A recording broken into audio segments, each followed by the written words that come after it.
ये दोनों को आप जानते हो। मंच पर हमारे दूसरे नेतागण कार्यकर्ता बंधु गांव और गांव से आसपास पधारे प्रमुख पंच पटेलों, जवान साथियों, माता और बहनों,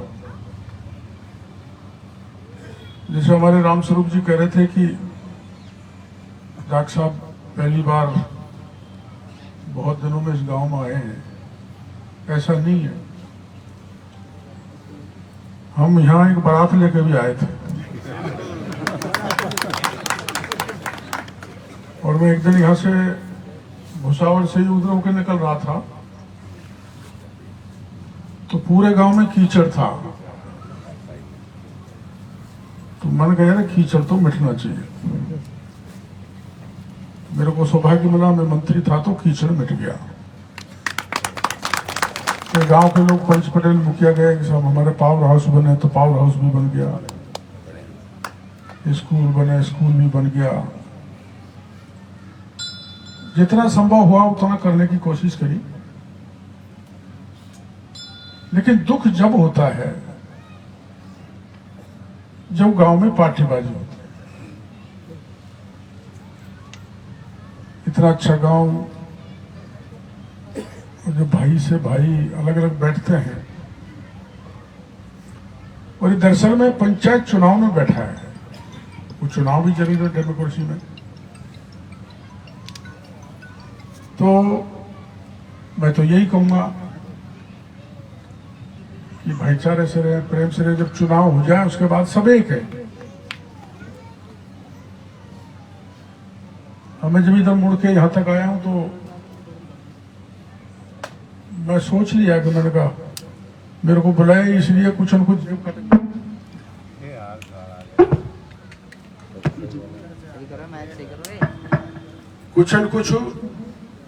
जेब कटेगी। पर मैंने सोचा भाई यहाँ जो एमएलए साहब हैं वो सड़क के मंत्री हैं, उनसे मिलवाएंगे सलेमपुर वालों को, कोशिश करेंगे कि वो कर दें।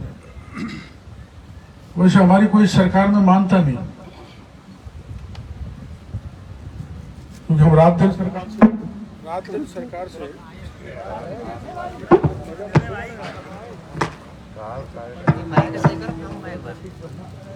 ये तार तो बुढ़ापे में मेरे ढीले हो गए, तेरे जवानी में कैसे हो गए?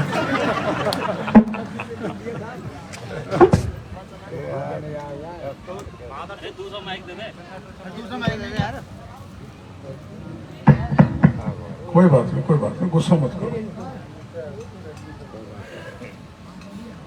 ये राम स्वरूप जी कह रहे थे कि मैं इनकी मेहरबानी से एमपी बन गया। ऐसा नहीं है। एक बार यूनिवर्सिटी में चुनाव में हमारा बीजेपी का उम्मीदवार खड़ा हुआ, सामने कांग्रेस का था, तो जबरदस्ती वो कांग्रेस को उम्मीदवार को जिताना चाहते थे। गिनती में हमारा आदमी जीत रहा था, लेकिन नहीं, तो मैं चला गया वहां। ये भी मेरे साथ चले गए तो बहुत थे, लेकिन वहां जाते ही पुलिस ने पूजा कर डाली हमारी।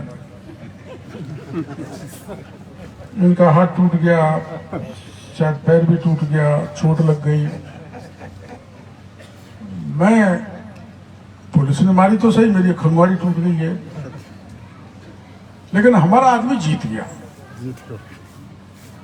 मेरा सोच है ये जो भगवान ने शरीर दिया, चाहे इसके 1000 टुकड़े हो जाए, लेकिन मेरी बहन, बेटी और किसान की इज्जत नहीं होती है। उसके लिए कुछ भी करना पड़े करेंगे। तो राम स्वरूप जी पिट गए, मैं अस्पताल हो गया, प्लास्टर से चढ़ा, रोने लगे। मैंने रो मत,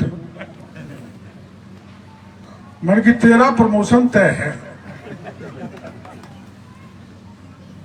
आप तो मेरे बगल में रहते हो। भगवा में मैं एक बार आंदोलन कर रहा था तो पुलिस ने लाठी मार के, कुछ लोग तो भाग गए, 14 लोग ऐसे थे, मैं था, बंद कर दिए। खूब पिटाई की। आजकल तो पिटाई नहीं होती है।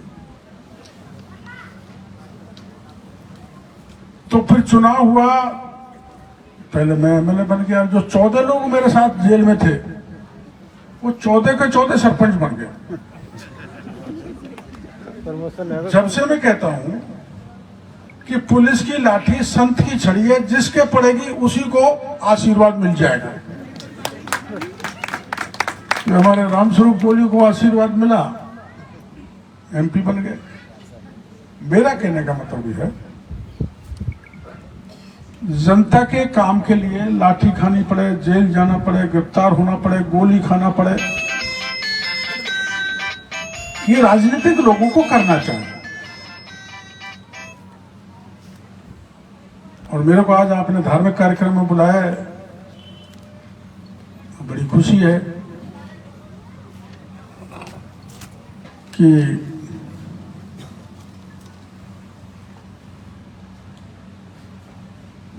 है कि आप लोग यहाँ हाथ के हाथ ये प्रभु मीन भगवान का शिव पंचायत और बजरंगबली महाराज का मंदिर बनाया आप लोगों ने। पर आपने सुना होगा कुछ दिन पहले कुछ मीडिया नेताओं ने हिंदू समाज को बांटने की दृष्टि से बयान दिए थे। रामकेश मीणा, गोपाल मीणा, गणेश घोगरा, कि हम हिंदू नहीं है। ऐसे बयान देना दुर्भाग्यपूर्ण है। जो ये कहते हैं मैं हिंदू नहीं हूं, मीणा समाज के लोग, तो मैं उनसे कहना चाहता हूं कि क्या वो सोते देव में शादी कर सकते? नहीं कर सकते। बयानबाजी कर सकते हैं, लेकिन सोते देव में अगर शादी भी की तो कोई नहीं जाएगा। वो 7 फेरों की जगह 2 फेरे करवा के शादी संपन्न नहीं कर सकते। गंगा जी मरने के बाद ले जाना ही पड़ेगा।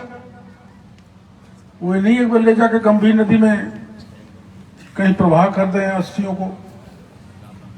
सब कुछ व्यवस्था हमारे समाज में हिंदू परंपराओं के अनुसार होती है।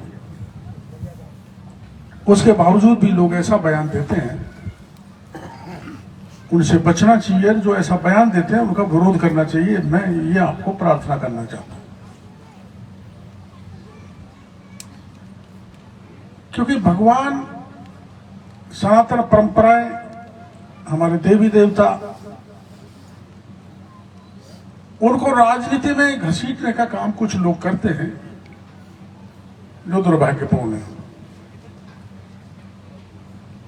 मैं किसी राज्य के बारे में तो ज्यादा यहाँ बोलूंगा नहीं, क्योंकि यहाँ मीणा ज्यादातर कांग्रेसी हैं।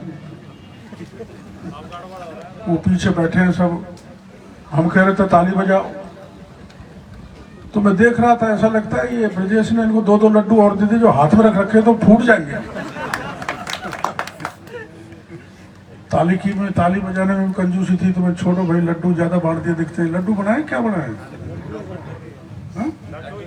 हाँ, मेरा तो यह कि मैं आपके गांव में, मेरे गांव में कोई फर्क नहीं है। नजदीक है अपन, एक ही उसमें। फर्क कितना सा है कि आप यहाँ के लोग शाणे हैं। प्रसिद्ध कहावत है भाई, पत्रकारों भुसावल सा है, सब बुरा मत मान जाना। बैर भुसावल बयाना, बाप से बेटा शाना। शाना होना बुरी बात नहीं। मैं अभी देखता आ रहा था कि, और पूछा भी था, क्योंकि मेरा पीए आपके गांव का ही है। अपना जो सारा इलाका है ये उजड़ गया। और उजड़ा क्यों है? कि हमारे पानी नहीं। और मैं 89 में जब लोकसभा का चुनाव लड़ा था सवाई माधोपुर से, तब से मैं चिल्ला कर सरकारों को कह रहा हूं, विधानसभा में भी बोल रहा हूं, संसद में भी बोल रहा हूं, कि कि भाई जो चंबल का पानी है कोटा की डाउन स्ट्रीम से लेकर धौलपुर तक करीबन 210 किलोमीटर की लंबाई में बरसात में बहकर बेकार चला जाता है। इसको उठाओ और उठा के पूर्वी राजस्थान में लाओ, वहां पर लाओ जहां मैं भाषण दे रहा हूं। अब मेरी वसुंधरा जी से भी नहीं बनी, टंटा हो गया बीच में ये मीणों के कारण। और टंटा ऐसा हुआ कि तो औरत जिद पकड़ती है, तो आप तो जानते ही ज्यादा औरत वाले हो, कोई लंडवा भी है। औरत जब जिद पकड़ लेती है तो वो पूरी करके हटती है, त्रिया हट। तो जिद पकड़ी कि डॉक्टर गोलदार को पार्टी से निकालो, टिकट भी काट दो, निकल भी गया पार्टी से भी। लेकिन भला वो महुआ के लोगों का, टोडा भीम के लोगों का वहां गोल में जिता दी, टोडा भीम के ने मेरे को जिता दिया, इसलिए राजनीति में जिंदा हूं। दरअसल में एक बुरा दिन था, दो वर्गों को लड़ाने का कुछ प्रयास हुआ था, उस समय निकल गया। तो वसुंधरा जी के पीछे पड़ के मैं धन्यवाद देना चाहूंगा वसुंधरा जी को। मैंने कि योजना 13 जिलों की बनवा के भेजी, जिसमें अपना ये जिला भी है, ये जहां मैं भाषण दे रहा हूं ये गांव भी है। 13 जिलों के 70% गांव में पीने का पानी उस योजना से मिलेगा और 2,10,000 हेक्टेयर जमीन सिंचित होगी। पहली स्टेज में 37,000 करोड़ रुपए खर्च होंगे। योजना के दिल्ली को चली गई। अब वो दिल्ली राजस्थान के बीच में बयानबाजी की फुटबॉल बनी हुई, आप बयानों में रोज सुन रहे होंगे, पढ़ रहे होंगे। गहलोत साहब कह रहे हैं मोदी जी कह गए। भाई मोदी जी तो कह गए, मैं भी आज कह जाऊंगा, लेकिन मैं जो चाहूंगा वो तो पूरा होना चाहिए ना। ऐसा थोड़ा है कि जो सूचना भारत सरकार मांगे आप भेजोगे नहीं तो योजना स्वीकृत हो जाएगी। भारत सरकार ये मांग रही है राजस्थान की सरकार से, चंबल में जो पानी बहकर जा रहा है, आप उधर कभी गए होंगे, तो आधा हिस्सा हमारा बंटवारे में, आधा मध्य प्रदेश का है। तो भारत सरकार ये चाहती है कि उनकी सहमति दे दो लिखा के, तो हम इसको सैंक्शन कर देंगे। सहमति बना के राजस्थान सरकार भेज नहीं रही और बयानबाजी कर रही है कि मोदी जी ने कह दिया था, लेकिन वो सैंक्शन नहीं कर रहे। ये सभा तो छोटी सी है, गांव है, पर मैं आपको गारंटी के साथ कह के जाना चाह रहा हूं, मीडिया वाले भी यहां पर हैं, कि जिस दिन राजस्थान की सरकार जो मोदी सरकार दिल्ली में मांग रही है उनकी पूर्ति करके भेज देगी। मेरी गारंटी है इस योजना को सैंक्शन कराने की। पर मैं गहलोत साहब से कहूंगा, गहलोत साहब राजनीतिक बयान के बजाय जो दिल्ली चाह रहा है, जो मध्य प्रदेश चाह रहा है, जो हिस्सा बनता है, उसका एक सहमति पत्र भेजो। तो मुझे ऐसा लगने लगा है महीने 15 दिन से कि ये जो विधानसभा के अपने चुनाव होंगे, जब तक राजनीतिक मुद्दा रहेगा।